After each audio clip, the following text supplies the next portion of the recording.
हम बात कर रहे थे बौद्ध धर्म के बारे में, और हमने लास्ट क्लास में पढ़ा था कि नागार्जुन ने क्या किया था, परम तत्व की व्याख्या की थी, लेकिन व्याख्या क्या करना ठीक से वो ज्ञात भी नहीं कर पाए, है ना। ये चीज आपको ध्यान में रखनी है। और उन्होंने बताया था कि वो क्या है, सब शून्य है, इसका मतलब इसकी व्याख्या नहीं की जा सकती। आगे हम बात करेंगे शंकराचार्य, है ना। शंकराचार्य भी काफी बड़े विद्वान रहे थे उस समय। शंकराचार्य जी की यदि बात की जाए तो उन्होंने जो ब्रह्म है उसको निर्गुण और निराकार बोला था। निर्गुण और निराकार समझते हो क्या? जिसका कोई आकार नहीं होता। निर्गुण का मतलब क्या होता है? जिसमें कोई गुण नहीं है, गुण विहीन कह सकते हैं हम, है ना। तो इस प्रकार से हम ऐसे नहीं कह सकते कि अच्छा उसका कोई आकार होगा, इस प्रकार के गुण होंगे। इस प्रकार से उन्होंने निराकार व निर्गुण बताया था। एक चीज तो आपको ये ध्यान में रखनी है, जैसे उन्होंने ये इस प्रकार की बातें कही तो बौद्ध भिक्षुओं ने ये बोला कि ये तो हमारे ही मतलब बौद्ध धर्म के अंदर ये सारी चीजें तो हम भी बोलते हैं, तो इसका मतलब आप तो हमारी कॉपी कर रहे हो। तो इसलिए कहा जाता है कि शंकराचार्य जी जो है ना वो प्रश्न बोध कहलाए। प्रश्न बोध का मतलब हिडन, जो बुद्ध कहते हैं हम, बुद्ध नहीं कहेंगे सॉरी, हिडन जो बौद्ध है मतलब ना, जो बौद्ध धर्म का जो पालन करने वाले हैं ना, तो वो कहलाए थे। तो शंकराचार्य जी के बारे में आपको थोड़ा ध्यान में रखना है। शंकराचार्य जी के बारे में इसलिए आपको थोड़ा ध्यान रखना है क्योंकि उस समय के अंदर हिंदू धर्म को यदि एक व्यवस्थित करने की बात करें या फिर वो बिखरे ना, इस प्रकार की चीजें जो है, ये सब श्रेय जो जाता है वो किसको जाता है? शंकराचार्य जी महाराज को जाता है। तो ये बहुत अपने आप में इंपॉर्टेंट बात है, ठीक है। थोड़ा सा कुछ बातें और लिख लेते हैं। पहले यही बात लिख लो, लिखो कालांतर में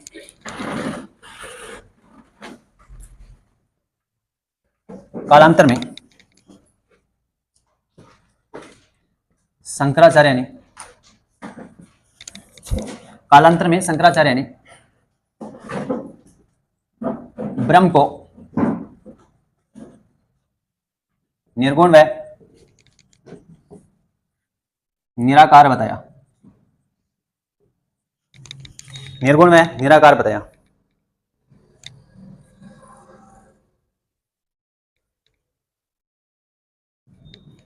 इसलिए शंकराचार्य को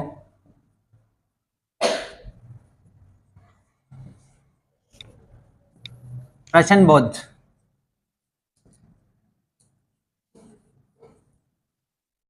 बोध समझते हो ना, छुपा हुआ, है ना, या फिर हम हिडन लिख लेना, हिडन बोध। शंकराचार्य जी को प्रश्न बोध कहा जाता है, लिख लेना, प्रश्न बोध कहा जाता है।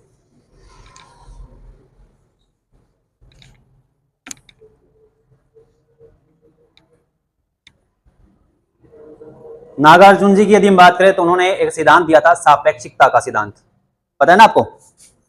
नेक्स्ट आप लिखना, आज आपको ज्यादा लिखना है, ठीक है। बहुत सारे तथ्य है, जल्दी जल्दी हम इसको पूरा कर लेते हैं।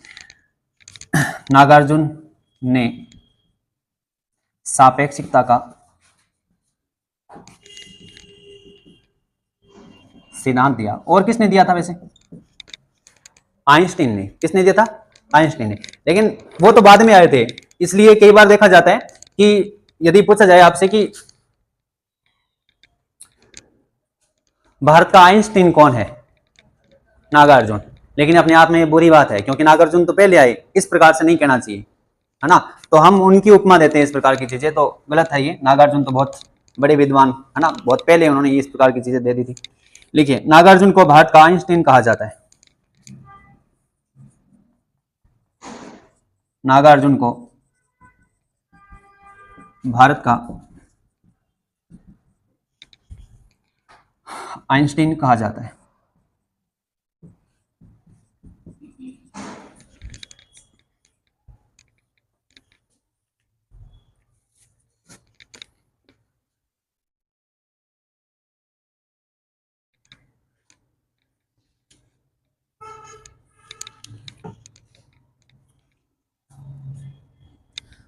ठीक है।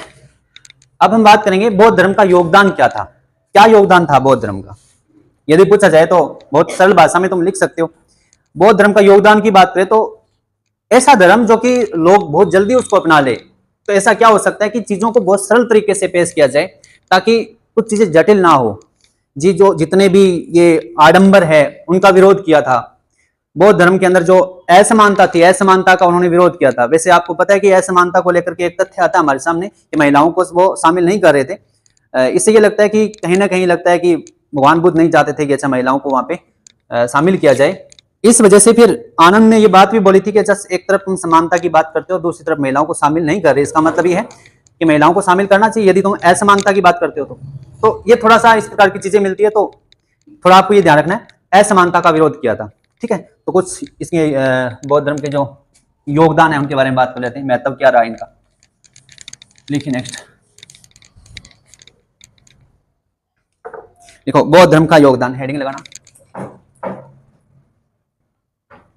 बौद्ध धर्म का योगदान।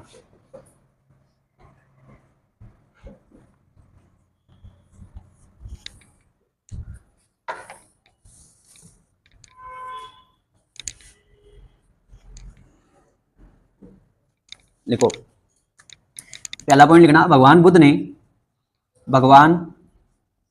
ने सरल व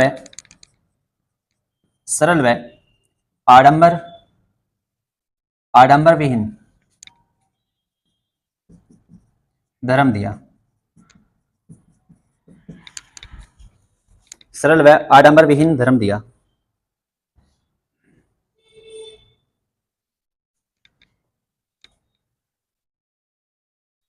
भगवान बुद्ध ने किन किन चीजों का विरोध किया तो आपको थोड़ा ध्यान में रखना है। जो अंधविश्वास है, कर्मकांड है, असमानता है ना, सामाजिक जो असमानता रहती है उनका विरोध किया था। जो वर्ण व्यवस्था आपने देखने को मिली आपको, जैसे उत्तरवैदिक काल के अंदर वर्ण व्यवस्था किस पे आधारित होगी थी, जन्म पे आधारित हो, जो कि बहुत ही गलत थी, है ना। उसका विरोध किया कि इस प्रकार की चीजें नहीं होनी चाहिए। तो ये जो जातियों में जो भेदभाव जो दिखाई पड़ा उन सबको समाप्त करने की कोशिश की थी भगवान बुद्ध ने।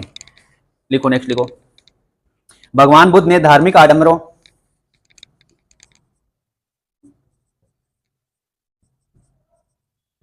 भगवान बुद्ध ने धार्मिक आडंबरों, कर्मकांड, धार्मिक आडंबरों, कर्मकांड,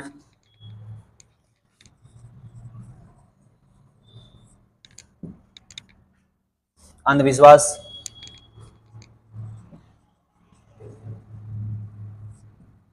सामाजिक असमानता,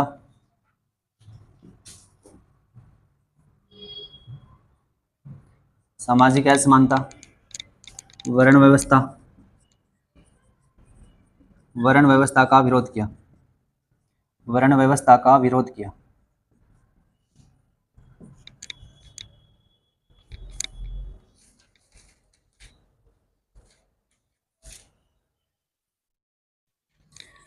नेक्स्ट लिखो, भगवान बुद्ध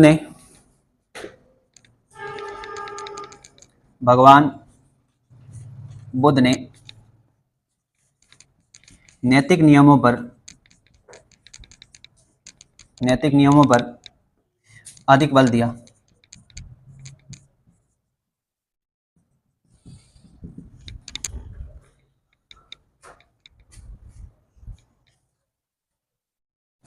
मॉरल ड्यूटीज जो होती है ना, उनके ऊपर ज्यादा बल दिया।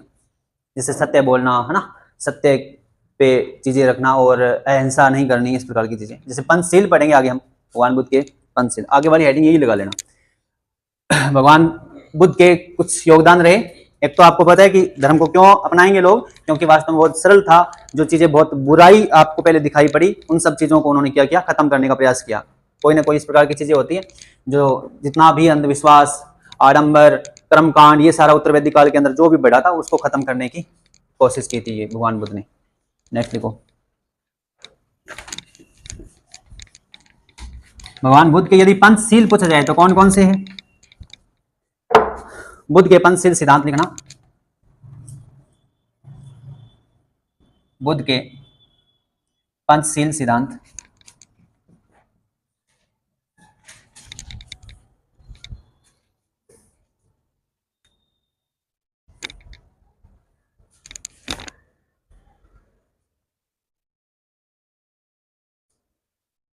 पंचशील की बात करें तो झूठ नहीं बोलना, चोरी नहीं करनी, नशा नहीं करना, व्यभिचार नहीं करना और हिंसा की बात कर ली, चोरी नहीं करनी, नशा नहीं करना, झूठ नहीं बोलना, ये इस प्रकार की कुछ चीजें मिलती है जिसमें हमें पता होना चाहिए कि पंचशील सिद्धांत कौन से। लिख लीजिए, पहला लिखो, झूठ नहीं बोलना, झूठ नहीं बोलना या मत बोलो, कुछ भी लिख लो। दूसरा, चोरी नहीं करनी। तीसरा, नशा नहीं करना।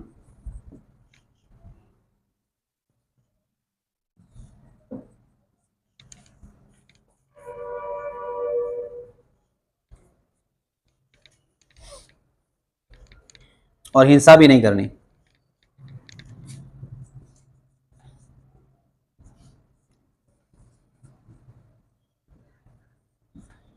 गौतम बुद्ध के जो जितने भी अनुयायी थे वो सारे के सारे आपको पता है कि अहिंसावादी थे, शांति का प्रतीक माना जाता है उनको। जहां कभी भी कोई भी अशांति रहती तो वहां वो आते भी नहीं थे, है ना। ये सारी चीजें आपको ध्यान में रखनी है।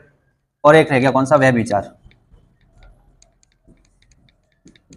एडल्ट्री जिसको हम बोलते हैं, ठीक है, वह विचार। ये इतने काम नहीं करने, इनके ऊपर मनाही थी। झूठ नहीं बोलना, चोरी नहीं करनी, नशा नहीं करना, हिंसा नहीं करनी, वह विचार नहीं करना। वह विचार समझते हो ना तुम, एडल्ट्री, है ना, जिसमें हम ये कह सकते हैं कि जैसे कई बार आपने देखा होगा, बहुत सारी चीजें आपको देखने को मिलती है ऐसी कि पत्नी का चक्कर किसी और के साथ चल रहा है, वह विचार है। पत्नी ने ऐसा कर दिया कि किसी और के चक्कर में अपने पति को मार दिया, ऐसा होता है। कई बार ऐसा देखा गया, पति ने किसी और लेडीज के चक्कर में अपनी पत्नी को मार दिया, वो सब क्या है, वह विचार है। तो ये सारी चीजें होती है, ऐसा नहीं करना, ठीक है। देखो भगवान बुद्ध ने, नेक्स्ट देखो, भगवान बुद्ध ने मध्यम मार्ग का प्रतिपादन किया। भगवान बुद्ध ने मध्यम मार्ग का प्रतिपादन किया।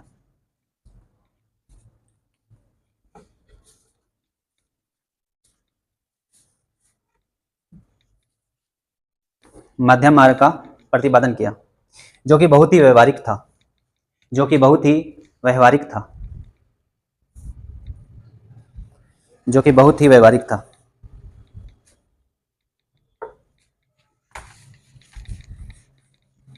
योगदान में आगे हम बात करेंगे स्थापत्य कला, स्थापत्य कला में योगदान।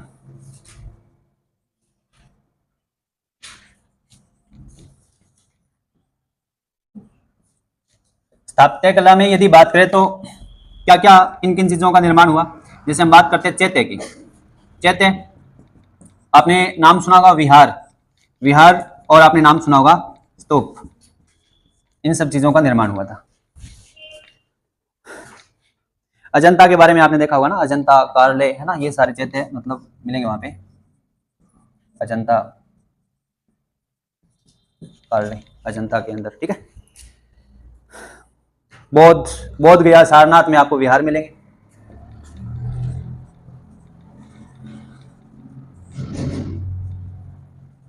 और भी जगह हो सकती है, पर ऐसे आपको लिखना है, ये थोड़ा ध्यान में रखना। सांची या दमेक की बात करें, स्तूप मिलेंगे।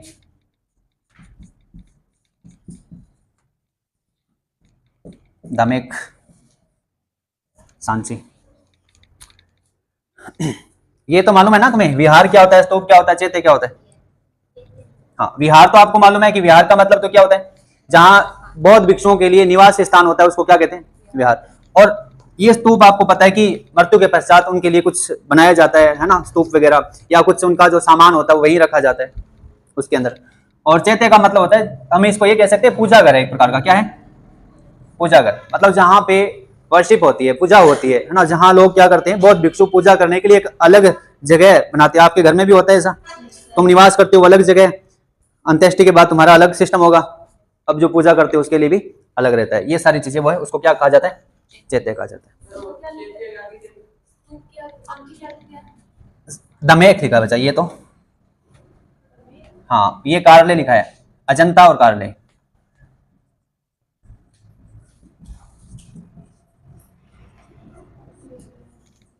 ठीक है, ये बिहार बोध गया में और सारनाथ में मिलते हैं। और यदि बात स्तूप की बात करें, सांची और दमेक, देख लेना थोड़ा। कार्य जनता महाराष्ट्र में पड़ता है ये थोड़ा सा। मूर्तिकला में योगदान क्या हुआ था? देखिए मूर्तिकला में योगदान,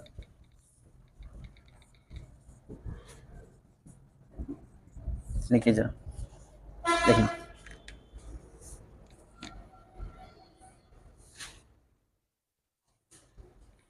लिखो गांधार, मथुरा व गांधार, मथुरा व अमरावती मूर्तिकला शैलियों में,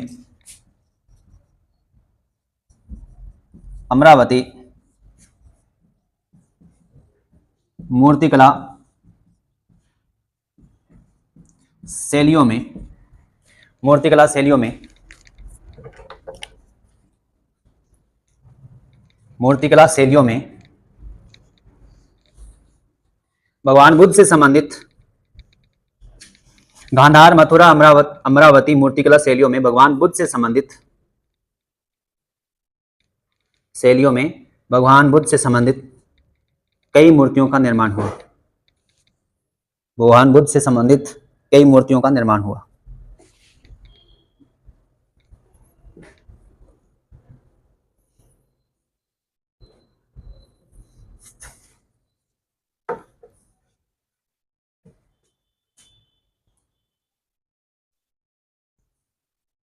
नेक्स्ट हम बात करेंगे चित्र की।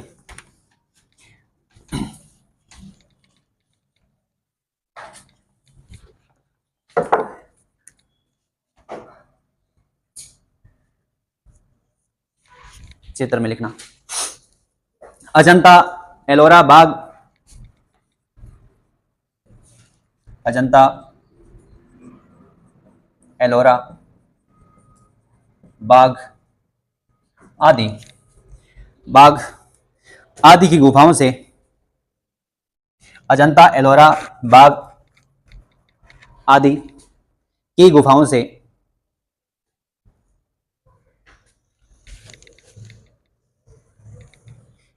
से बौद्ध धर्म से संबंधित, की गुफाओं से बौद्ध धर्म से संबंधित चित्र मिलते हैं।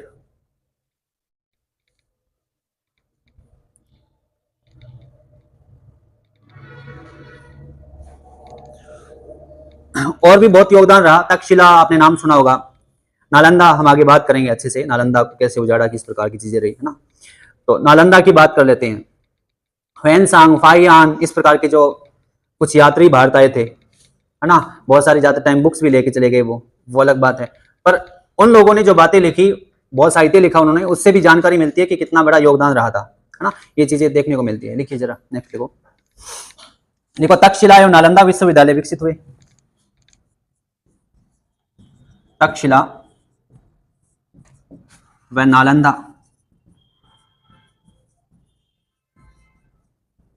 विश्वविद्यालय विकसित हुए।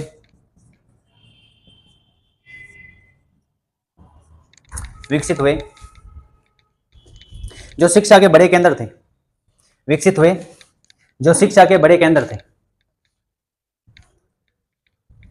विकसित हुए जो शिक्षा के बड़े केंद्र थे।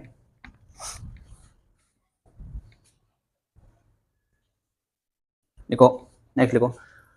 बौद्ध धर्म की शिक्षा प्राप्त करने हेतु,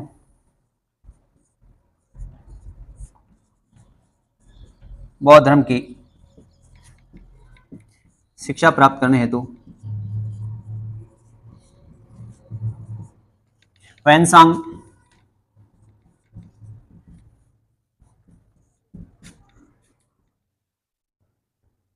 फाइयान, ह्वेनसांग, फाइयान जैसे, ह्वेनसांग ये वह लगता है ना यहाँ पे, ह्वेनसांग, फाइयान जैसे विदेशी यात्री भारत आए। ह्वेनसांग, फाइयान जैसे विदेशी यात्री भारत आए।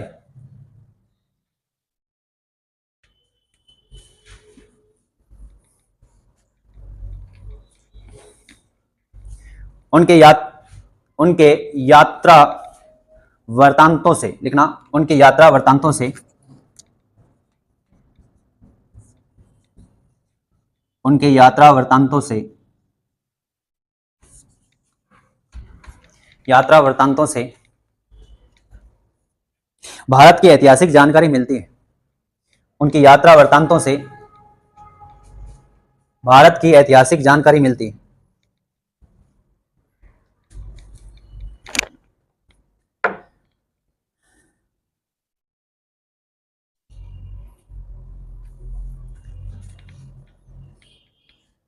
अच्छा, बौद्ध धर्म यदि भारत से बाहर जाएगा तो भारतीय जो संस्कृति है वो भी बाहर जाएगी कि नहीं जाएगी? ऑब्वियसली जाएगी। इसका मतलब बौद्ध धर्म का जैसे प्रचार प्रसार हुआ तो भारतीय संस्कृति भी पूरे मतलब जिस जिस जगह पे बौद्ध धर्म गया वहां पे विकसित हुई अपनी संस्कृति भी। ये भी लिख लो, लिखो, बौद्ध धर्म के कारण भारतीय संस्कृति का प्रचार प्रसार, बौद्ध धर्म के कारण भारतीय संस्कृति, बौद्ध धर्म के कारण भारतीय संस्कृति का प्रचार प्रसार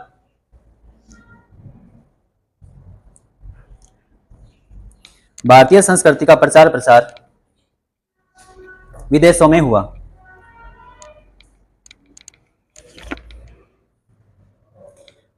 प्रचार प्रसार विदेशों में हुआ। एक जानकारी और मिलती है भगवान बुद्ध से रिलेटेड कि भगवान बुद्ध केवल गुरु, शिक्षक या फिर हम ये कह सकते हैं कि दार्शनिक ही नहीं थे, बल्कि वो अर्थशास्त्री भी थे। अर्थशास्त्री का मतलब अर्थव्यवस्था के लिए उन्होंने काफी सुधार किए, अर्थव्यवस्था को लेकर के काफी सुधार किए। क्या सुधार किए? पहले क्या होता था कि ब्याज पे पैसा नहीं दिया जाता था, बुरा माना जाता था। ऐसे होता था कि अच्छा ब्याज पे पैसा दिया जाता है, वो मतलब बहुत एक बुराई का प्रतीक देखते थे उसको, इस प्रकार से लेते थे, है ना। और जैसे किसी समुद्र से मतलब यात्रा करना भी बुरा मानते थे, आपने ऐसा सुना होगा। ये सारी चीजें भगवान बुद्ध ने, आगे जैन धर्म पढ़ेंगे तो उसके अंदर भी आएगी, सारी चीजें पढ़ने को मिलेगी कि भगवान बुद्ध ने जो ब्याज पे जो पैसा दिया जाता है उसका समर्थन किया। इसका मतलब उन्होंने माना कि यदि ये जो पैसा जाएगा लोगों के पास, है ना, तो कोई मतलब उद्योग वगैरह लगाएंगे या इस प्रकार की चीजें देखते हैं। पैसा जब नहीं होगा किसी के पास तो कौन क्या कर सकता है, फिर अर्थव्यवस्था में सुधार कैसे आ सकता है? पैसा एक जगह पड़ा रहेगा वो क्या काम का? लिक्विडिटी होनी चाहिए, इसका मतलब पैसा जाना चाहिए लोगों के पास तो जाकर के कुछ काम होगा। अरे बात समझ में? तो आपको ये देखने को मिलेगा कि ब्याज पे जो पैसा दिया जाता है उसके ऊपर उनका ब्याज पे पैसे देने का समर्थन किसने किया था? भगवान बुद्ध ने किया। लिखो, ये लिखो, देखो, भगवान बुद्ध ने आर्थिक सुधार किए। भगवान बुद्ध ने आर्थिक सुधार किए।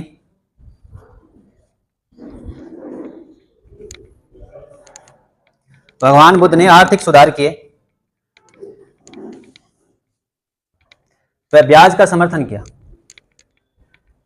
वह ब्याज का समर्थन किया। तुम भी देते हो ब्याज पे पैसा? अच्छी चीज है ये, ब्याज पे पैसा देना बुरी चीज नहीं होती, कुछ लोग बुरा मानते हैं इसको।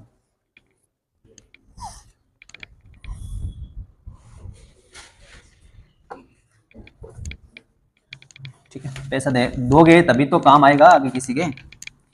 सपोज करो कोई बहुत ज्यादा जरूरत है, बहुत बीमार पड़ा हुआ है व्यक्ति, तुम्हारे पास पैसा पड़ा है लेकिन तुम ब्याज पे नहीं देना चाहते, वो बेचारा उसकी जान चली गई उस चक्कर में, वो पैसा आपके भी काम नहीं आया। देते तो उसका काम चल जाता और आपको ब्याज भी मिल जाता, है ना। तो चीजें रहती है, ये सामंजस्य बिठा के रखना होता है। तो ब्याज पैसा देना हो तो दे देना, कोई दिक्कत नहीं है, ठीक है। वो बात अलग है कि आज के टाइम में ब्याज पे पैसा दिया जाता है तो बाद में ये दिक्कत होती है, कई बार मोल भी वापस नहीं आता, ब्याज तो बहुत दूर की बात है ना, है। हाँ वो चीज़ तो है, फिर वो उसी चक्कर में पड़ा रहेगा ना। जिसका काम है वो तो निकलवा ही लेता है, पर कुछ चीज़ें होती है। आपने अर्थव्यवस्था में आप जो इकोनॉमी जो पढ़ी है उसके अंदर आपने देखा होगा ना, जैसे बॉन्ड, डिबेंचर, ये इस प्रकार की चीज़ें देखी होगी। तो कुछ चीज़ें रखी जाती है, उसके बदले में कुछ पैसा दिया जाता है। तो जो रखी जाती चीज़ उसकी कीमत ज़्यादा होती है पैसे से। पैसा नहीं देगा तो सामान तो बड़ा है, क्या दिक्कत है ना, ऐसा होता है। कुछ लोग इस प्रकार के हथकंडे अपनाते हैं, वो अलग बात है। हम आगे बात करेंगे बौद्ध धर्म के पतन के कारण, क्या कारण रहे होंगे उसके बारे में बात करेंगे। बौद्ध धर्म के हवा आने की वजह से पतन के कारण। अच्छा, इधर से हवा आ रही है क्या? ठीक है, कोई बात नहीं। ठीक है, अब कुछ तो है, सुधार हुआ है। पतन के कारण क्या हो सकते हैं?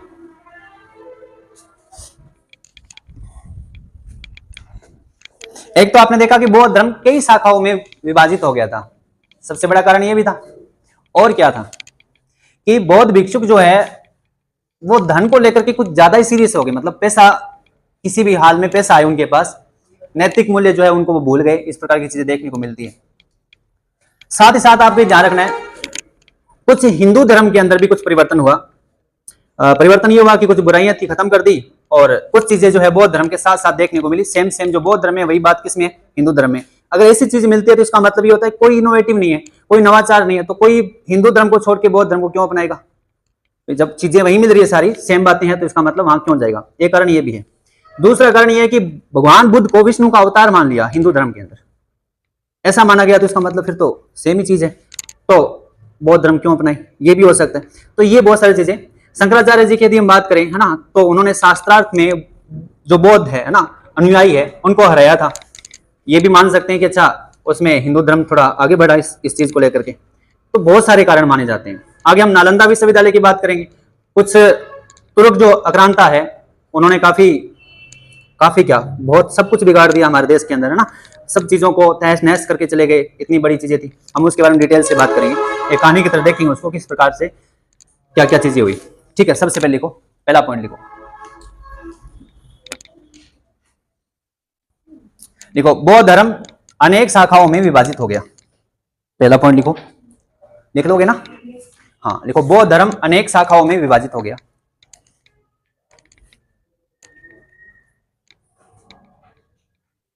बौद्ध धर्म अनेक शाखाओं में विभाजित हो गया, वह आपसी फूट पड़ गई, वह आपसी फूट पड़ गई।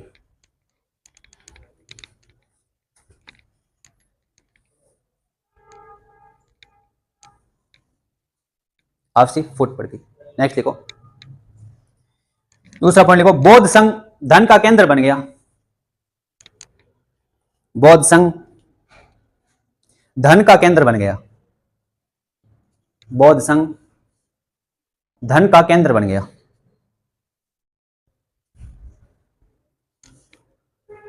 जिससे नैतिक मूल्यों का पतन हुआ, जिससे नैतिक मूल्यों का पतन हुआ।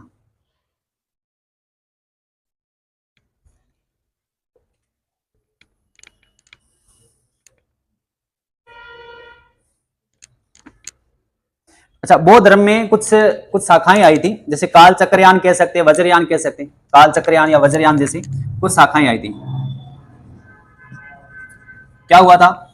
बहुत ज्यादा अति की इन्होंने, और ये जो शाखाएं थी वो संबंधित थी, जैसे टूना टोटका करना, है ना, इन सब में ज्यादा भरोसा करने लगे। और ऐसी जब चीजें आ जाती है तो आपको पता है ना, वहां पे उत्तर वैदिक काल में यही तो हुआ था। वैदिक सभ्यता में बहुत अच्छी बातें थी, लेकिन उत्तर वैदिक काल के अंदर पूरी तरह से चीजों को बदल के पेश किया, और उसके बाद में आपको नतीजा दिखाई पड़ा किस प्रकार की चीजें रही बाद में ना, तो फिर किसी को और को आना पड़ेगा।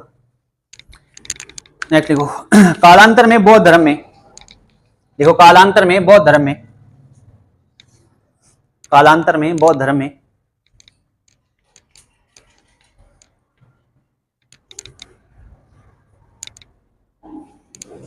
कालांतर में बौद्ध धर्म में काल चक्रयान व वज्रयान,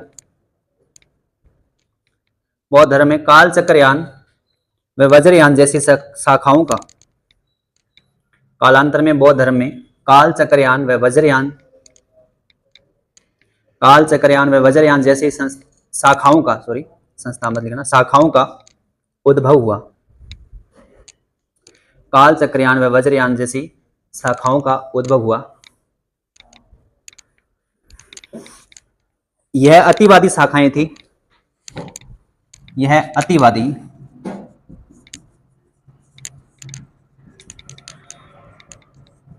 शाखाएं थी, अतिवादी शाखाएं थी,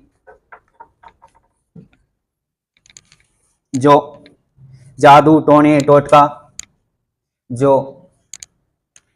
जादू टोने टोटका,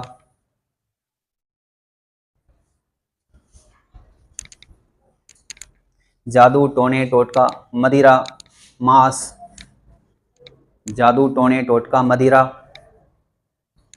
मदिरा मांस में विश्वास करते थे। जादू टोना टोटका मदिरा मांस में विश्वास करते थे।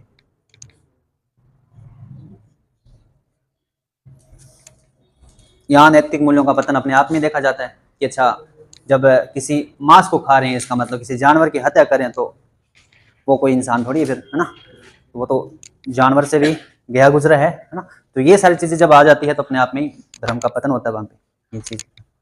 नेक्स्ट लिखो। देखो, बौद्ध धर्म ने हिंदू प्रथाओं को अपना लिया।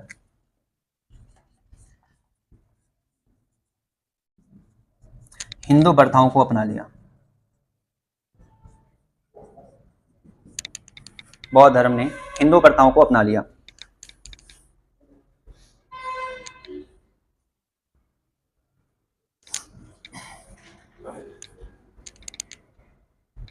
हिंदू प्रथाओं को अपनाया तो इसका मतलब हिंदू प्रथाएं बौद्ध धर्म में दिखाई पड़ रही है, तो फिर हिंदू कोई व्यक्ति बौद्ध धर्म को क्यों चूज करेगा, क्योंकि चीजें तो वही है सेम ही। तो ये चीजें दिखाई पड़ी, तो ये कुछ बातें। नेक्स्ट लिखो। ब्राह्मणों ने बुद्ध को भगवान विष्णु का अवतार घोषित किया। ब्राह्मणों ने भगवान बुद्ध को विष्णु का अवतार घोषित किया। ब्राह्मणों ने भगवान बुद्ध को विष्णु का अवतार घोषित किया।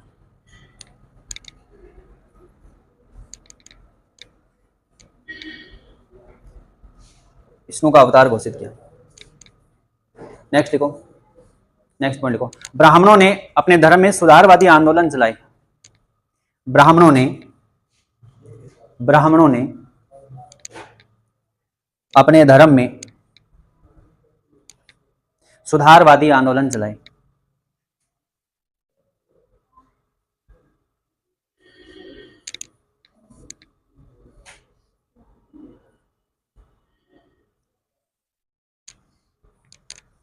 एक कुमारिल भट्ट और एक शंकराचार्य जी है, ध्यान रखना, दो व्यक्ति हैं। कुमारिल भट्ट व कौन? शंकराचार्य। अपने आप में ये सबसे बड़े विद्वान थे, और हम ये कह सकते हैं कि जो बौद्ध भिक्षुक थे उनको शास्त्रार्थ में हराया था इन्होंने। अगर हरा देते हैं तो अपने आप में उनका पतन है। लिखिए, नेक्स्ट लिखिए। देखो,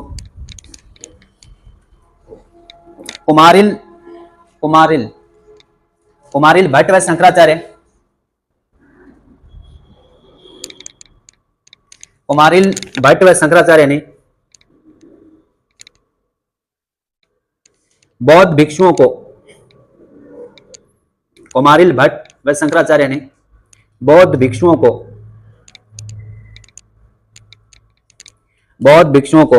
शास्त्रार्थ में हराया था। बौद्ध भिक्षुओं को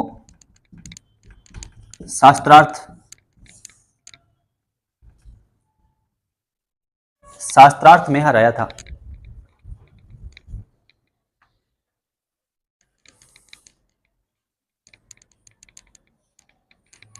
नेक्स्ट लिखो।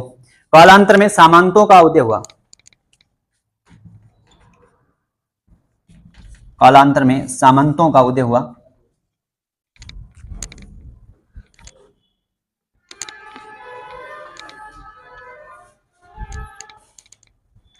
और वो अहिंसावादी नीतियों को नहीं अपनाते थे।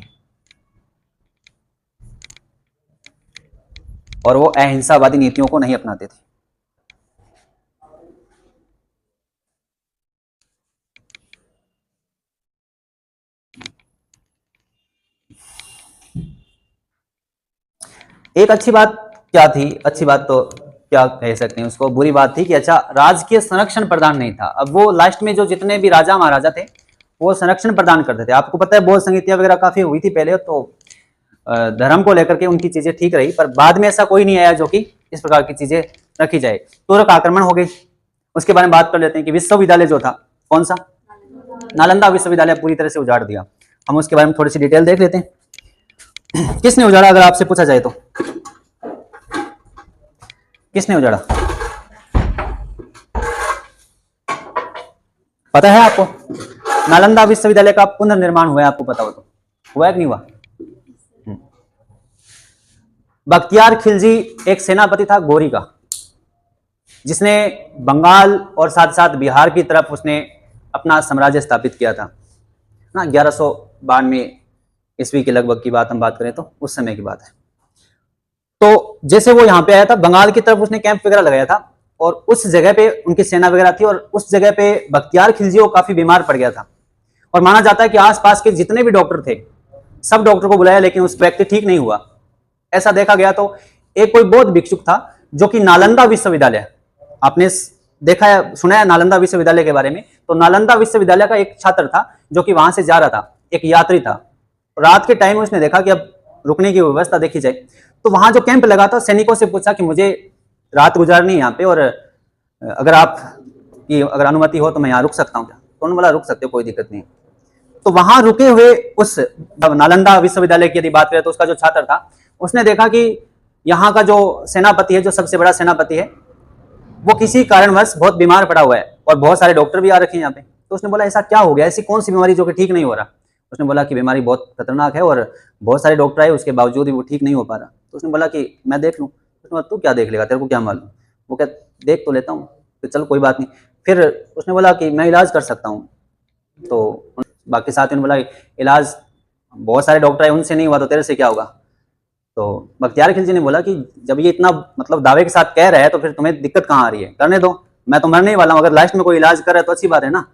तो उसने बोला कि चलो ठीक है मैं इलाज करता हूँ। तो वो उसने औषधियाँ वगैरह तैयार की, लेप वगैरह लगाया उसका और बख्तियार खिलजी ठीक हो गया। ठीक हो गया तो उसने बोला कि वाह कमाल कर दी तूने। तो उसने बोला कि इतनी भयंकर जो बीमारी तूने 1 मिनट में ठीक कर दी, ऐसे कैसे हो सकता है? उसने बोला कि ये मेरे लिए तो बहुत आसान काम है और जो तुम्हें जो लगता है कि बीमारी तुम्हारे लिए बहुत खतरनाक है, हमारे लिए बहुत ही नॉर्मल है, वो हम बहुत आसानी से उसको ठीक कर सकते हैं। तो उसने बोला कि इतना बड़ा तो डॉक्टर, तेरे को बिल्कुल भी प्रसिद्धि नहीं मिली इसका मतलब, और ऐसे कैसे हो सकता है? उसने बोला कि मैं कोई डॉक्टर थोड़ी हूँ, मैं तो नालंदा विश्वविद्यालय के अंदर छात्र हूँ, केवल स्टूडेंट हूँ और अभी मैंने तो मतलब सीनियर भी नहीं हूँ, स्टूडेंट अभी पढ़ रहा हूँ वहाँ पे। तो इसका मतलब उसने बोला कि तो वहाँ पे कुछ अलग है? तो उसने कहा हाँ, नालंदा विश्वविद्यालय के अंदर जैसे आयुर्वेद की बात कर ले तो उसको लेकर के जो चीजें दिखाई गई बहुत ज्यादा इससे भी खतरनाक है, अच्छे से उसका इलाज किया जाता है वहां पे। मेरे से सीनियर नहीं, मेरे जो गुरुजन है वो तो इससे भी मतलब बड़े चिकित्सक है। बोला ठीक है। तो उसने बोला कि इतनी बड़ी बात है, तो आश्चर्यचकित हुआ व्यक्ति। उसने बोला चलो ठीक है तुम्हारे नालंदा चलते हैं, फिर आ जाओ। तो पूरे सैनिक जो है सबको ले गया, नालंदा विश्वविद्यालय को घेरा चारों तरफ से और बोला कि इसको आग लगा दो। उसने बोला कि मैंने आपका इतना इलाज किया इतने अच्छे से, आप इसको कह रहे हो कि इसको आग लगा दो, ऐसे कैसे? उसने बोला कि जब तक तुम्हारा ये इतना जो सर्वोच्च जो ज्ञान है, इतना बढ़ा हुआ जो ज्ञान है, वो ज्ञान जब तक अस्तित्व में रहेगा तो हमारा वाला ज्ञान कैसे चल सकता है, हमारी वाली चीज कैसे अस्तित्व में आएगी? और इतना बड़ा ज्ञान आपके पास है तो हमारा ज्ञान तो वहां पे बिल्कुल भी रह ही नहीं पाएगा। ये चीजें बोली। तो उसने उस टाइम में यदि बात करें नालंदा विश्वविद्यालय के अंदर, तो केवल नालंदा विश्वविद्यालय केवल वहां भारत के लोग नहीं पढ़ते थे, कोरिया, जापान, चाइना, वहां से लोग आया करते थे पढ़ने के लिए। और केवल इसलिए ऐसे नहीं है कि डायरेक्ट ही तुम्हें जाते ही वहां पे कोई एडमिशन मिल जाए, एंट्रेंस एग्जाम हुआ करता था।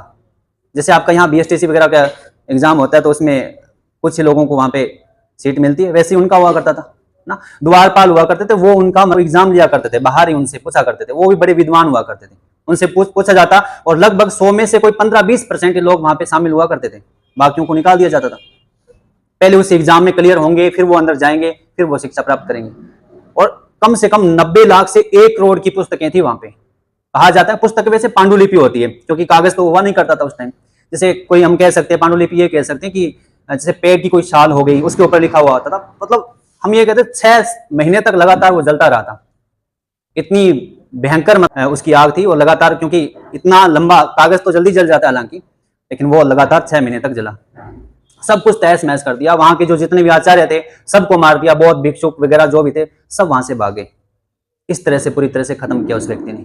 इतना अथाह ज्ञान था, सोचो जरा, अगर वो हमारे पास होता हम कहाँ होते। आज उनके नाम पे बहुत सारी चीजें बनती है, बख्तियार खिलजी के नाम पे हम कई बार देखते हैं, लेकिन शर्म आनी चाहिए, है ना। जिससे व्यक्ति ने इस प्रकार की चीजें की है हम उसको कई बार रिस्पेक्ट देते हैं, गलत है वो। तो ये वो सारी चीजें थी, तुर्क जो आक्रमण जिनका हुआ था उस वजह से जो जितना हमारे पास ज्ञान था, या फिर बौद्ध धर्म की बात करें पतन का, वो भी एक कारण माना जाता है। बौद्ध भिक्षुक आपको पता शांति के प्रतीक होते हैं, वो ऐसी जगह कहाँ पे एग्जिस्ट हो सकते हैं इस प्रकार की चीजों के लिए कि अच्छा वहां हम एक ही जगह रुक जाएं और उस जगह पे जहाँ पे इतना लड़ाई दंगा चल रहा हो, वहाँ रह ही नहीं सकते, वो बिखर गए बेचारे, चले गए अपनी अपनी जगह, कोई चाइना, कोई कहीं, कोई कहीं, बाहर से चला गया। ये सारी चीज़ें मिलती है। तो लास्ट लाइन लिख लो, लिखो जरा, लिखो तुर्क आक्रमण।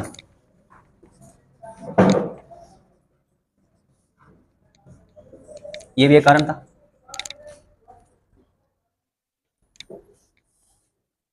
नेक्स्ट लिखो, इसके आगे लिख लो, तुर्क सेनापति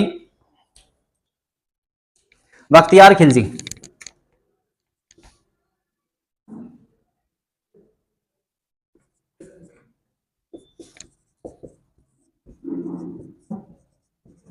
तुर्क सेनापति बख्तियार खिलजी ने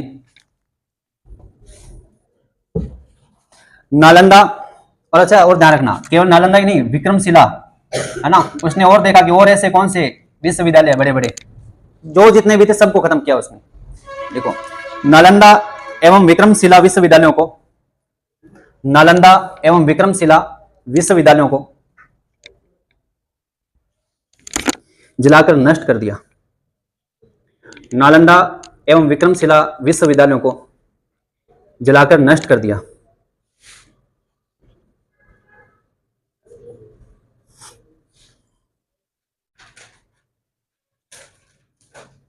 ठीक है, बौद्ध धर्म कंप्लीट हुआ। आगे हम बात करेंगे जैन धर्म के बारे में। ठीक है, इतनी सारी चीजें आप अच्छे से कवर करके आना, बढ़िया पढ़ के आना, याद हो गई होगी तुम्हें लगभग तो, और आप थोड़ा सा रिवीजन करोगे, कल का दिन आपके पास है। और सुपरवाइजर का एग्जाम भी आप सभी का नहीं है क्या? किस किस का एग्जाम है आप में से? आपका है, आपका है।